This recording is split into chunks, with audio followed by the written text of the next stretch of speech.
2 जूनला मान्सून केरळमध्ये दाखल झाला होता. मात्र त्यानंतर अरबी समुद्रात तब्बल 15 दिवस मान्सून रेंगाळला.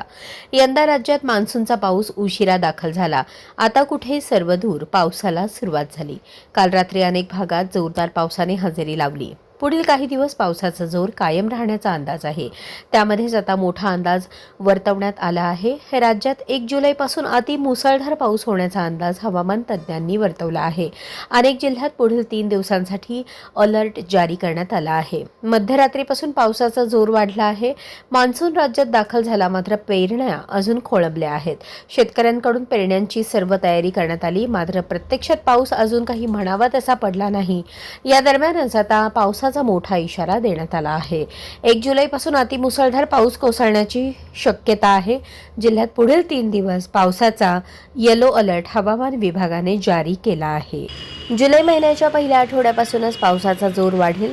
जळगाव जिल्ह्यात उशिरा का असेना पावसाने हजेरी लावण्यास सुरुवात केली असून पुढील 3 दिवस जिल्ह्याला हवामान विभागाकडून अलर्ट जारी करण्यात आला आहे. 29, 30 जून आणि 2 जुलै रोजी जिल्ह्यात 30 ते 40 किलोमीटर वेगाने वाहणाऱ्या वेगवान वाऱ्यासह वादळी पावसाचा अंदाज हवामान विभागाकडून वर्तवण्यात आला आहे. राज्यात 1 जुलैपासून समाधानकारक पाऊस होण्याचा अंदाज आहे. यंदा पावसावर एल निनोचे संकट आहे.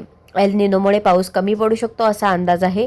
आसाममध्ये पावसाने थैमान घातले. अनेक जिल्ह्यात पूर आला. जनजीवन विस्कळीत झाले. पुढील काही दिवसांसाठी पावसाचा मोठा इशारा देण्यात आला आहे. धरणातील पाणी पातळीही वाढू शकते.